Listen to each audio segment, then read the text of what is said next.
बिस्मिल्लाहिर्रहमानिर्रहीम अस्सलाम वालेकुम रहमतुल्लाहि व बरकातुहू। उम्मीद करते हैं कि आप सब खैरियत से होंगे। अल्हम्दुलिल्लाह हम भी खैरियत से हैं और अल्लाह ताला से पूरी उम्मत मुस्लिमा के लिए, उम्मत मुहम्मदिया सल्लल्लाहु अलैहि वसल्लम के लिए, ख़ुसूसन फ़लस्तीन के मुसलमानों के लिए, जहाँ जहाँ मुसलमान परेशान हैं, मज़लूम हैं, उन सब के लिए दुआ करते हैं। अल्लाह ताला की ज़ात अक़दस सबको अपने हिफ्ज़ व अमान में रखे, सबके ऊपर अपने ख़ास और ख़ास करम नवाज़ियाँ फ़रमाए। और आज हमदान कुरान क्लासेस की तरफ से हम आपके साथ जो शेयर करने वाले हैं वो ये है कि मौलाना तारक जमील साहब की अपने बेटे आसिम के हक़ में अल्लाह पाक के हुज़ूर ने गवाही। तो कल जब मैंने मौलाना तारक जमील साहब को देखा न्यूज़ पे कि वो अपने बेटे का जनाज़ा पढ़ा रहे थे और बहुत ही दिल तकलीफ़ में था, बहुत परेशानी में थे, बहुत गम में थे।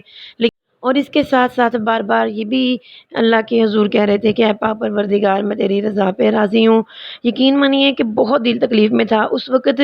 के जब उन्होंने कहा कि मेरी दुआ हुआ करती थी कि ऐ अल्लाह पाक हमें यानी हमारी औलाद का दुःख ना दिखाना और हमें हमारी औलाद के कंधों पे सवार करके रुख़सत करना। तो आज एक ऐसा वक़्त है कि जब हम अपने औलाद को, अपने बेटे को अपने कंधों पे सवार करके तो तेरी बारगाह में पेश करने वाले हैं। तो ये बड़ी तकलीफ़ दे जुमले थे उनके जिसने हर आँख को अश्कबार कर दिया और वाक़ई में बहुत तकलीफ़ देह है माँ-बाप के लिए औलाद का इतना बड़ा गम बर्दाश्त करना बहुत ही तकलीफ़ की बात है। तो इसके साथ ही मुझे रसूलुल्लाह सल्लल्लाहु अलैहि वसल्लम की एक हदीस पाक याद आई कि नबी पाक सल्लल्लाहु अलैहि वसल्लम ने फ़रमाया सबसे ज़्यादा हक़ उसके माँ-बाप का है और औरत पर सबसे ज़्यादा हक़ उसके शौहर का है। और ये दुनिया के अंदर हक़ूक़ुल इबाद के अंदर जो मुक़ाम अल्लाह ताला ने माँ-बाप को अता किया ना, वो किसी को भी अता नहीं किया। और देखें कि अल्लाह ताला की ज़ात अक़दस ने कैसे हज़रत मौलाना तारक जमील साहब की ज़ुबान से निकलवाया कि वो अपने बेटे के हक़ में कितनी गवाहियाँ दे रहे थे कि मेरा बेटा बहुत नेक था, बहुत अच्छा था, बहुत रहम दिल था और अल्लाह ताला की तरफ से उसको जो खूबियाँ अता की गई थी, कह रहे थे कि गरीबों पे रहम करना जो ना हमने अपने बेटे से सीखा है। तो देखो कि पूरी दुनिया के अंदर किसी भी की भी गवाही अल्लाह के हुज़ूर इतनी दर्द से नहीं जाती जितनी एक माँ-बाप की जाती है। माँ-बाप को अपनी औलाद का जो दर्द होता है ना, वो किसी को भी नहीं होता है। तो ये देखो कि जो गवाही उन्होंने अपने बेटे के हक़ में दी, जिस दर्द में वो अल्लाह के हुज़ूर अपने बेटे की सिफ़ात को पेश कर रहे थे, उसकी नेकियों को, उसकी खूबियों को बयान कर रहे थे, तो मुझे तो यूँ लग रहा था कि अल्लाह ताला की ज़ात अक़दस ने यकीनन आसिम भाई को जन्नतुल फ़िरदौस के आला मुक़ाम ही अता किए उन्हें हैं, क्योंकि सबसे ज़्यादा जिसका हक़ था वही हक़ उसके लिए हाथ उठा के दुआएँ माँग रहा था और अश्कबार था, दिल में शदीद गम था और अपने बेटे की हक़ में दुआएँ कर रहे थे। और यकीन मानिए कि मैं वाक़ई ये सोच रही थी कि खुशनसीब है वो नेक औलाद जो अपने माँ-बाप के कंधे पे सवार होके अपनी आखिरी मंज़िल को रवाना हो जाए और उसके पीछे दुआ करने वाले जो है ना उसके वालिदैन हों। यकीन मानिए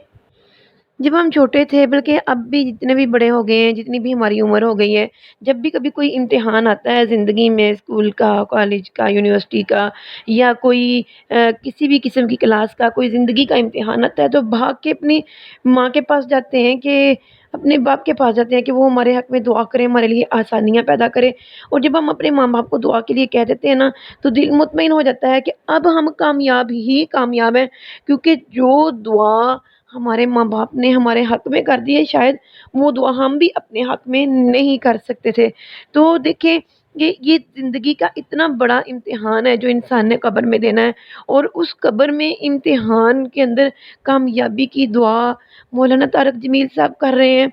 और आम उनकी माँगी हुई दुआ में इतना दर्द होता है कि हम अपने आँसुओं को रोक नहीं पाते हैं। और आज जबकि वो भी शदीद गम में हैं, हम सब उनके साथ गम में शामिल हैं और इतने हाथ उठा के नमाज़ जनाज़ा के अंदर दुआ करने वाले, इतने नमाज़ जनाज़ा के अंदर लोग जो शरीक थे, वो सारे यकीनन इसी बात की गवाही थी कि अल्लाह ताला की ज़ात अक़दस ने यकीनन आसिम भाई को جنت الفردوس کے اعلیٰ مقام ہی عطا کیے انہیں، اور جس طرح اللہ تعالیٰ کی محبت میں وہ اللہ تعالیٰ کے دیدار کی طلب رکھتے تھے، امید رکھتے تھے، اور پوچھا کرتے تھے اپنے بابا سے کہ بابا جان کیا اللہ تعالیٰ میں اپنا دیدار کروائیں گے، تو یقیناً اب انہیں واقعی اتنی خوبصورت جوانی کے اندر ہی اللہ تعالیٰ نے اپنا دیدار عطا کر دیا ہوگا۔ اللہ تعالیٰ سے ہم یہ دعا کرتے ہیں کہ اے الہ العالمین ہمیں اس قابل بنا دے کہ ہمارے ماں باپ ہمارے لیے ہاتھ اٹھا کے دعا کریں، اور ہمیں اور ہماری اولادوں کو سب کو اس طرح کا نیک انسان بنا دے کہ ہمارے ماں باپ ہمارے حق میں دعائیں کریں، ہم اپنی اولادوں کے اور اپنے ماں باپ کے ایک دوسرے کے لیے سب کے لیے مخلص ہو کے دعا کریں۔ اللہ تعالیٰ ہم سب کی دعاؤں کو ایک دوسرے کے حق میں شرف قبولیت عطا فرمائے، اور اللہ تعالیٰ سے یہ دعا کرتے ہیں یا الہ العالمین مولانا طارق جمیل صاحب کے غم کے اندر ان کی خاص مدد فرما، ان کے اہل و عیال کو، عزیز و اقارب کو، سب کو اے الہ العالمین اہل خانہ کو صبر جمیل نصیب فرما، اور جنہوں نے دعا کی ہے اے الہ العالمین ان سب کی دعاؤں کو شرف قبولیت عطا فرما۔ ہم جانتے ہیں یقیناً اس اتنے بڑے مجمع کے اندر کتنے حافظ قرآن ہوں گے، کتنے عالم دین ہوں گے، کتنے معصوم بچے بھی ہوں گے جو ہاتھ اٹھا کے دعا مانگتے ہوں، کتنے بزرگ ہوں گے، اور اللہ جانتا ہے کتنے امیر، کتنے غریب، کتنے مجبور، کتنے بے بس، کتنے نادار، کتنے تیرے چاہنے والے، کتنے تیرے محبت کرنے والے اس مجمع میں دعا کرنے والے ہوں گے۔ اللہ تعالیٰ سے یہی دعا کرتے ہیں اللہ جس نے بھی جس کے حق میں دعا کی ہے اللہ تعالیٰ سب کی نیک دعاؤں کو شرف قبولیت عطا فرما۔ آمین ثم آمین یا رب العالمین۔ السلام علیکم ورحمۃ اللہ وبرکاتہ۔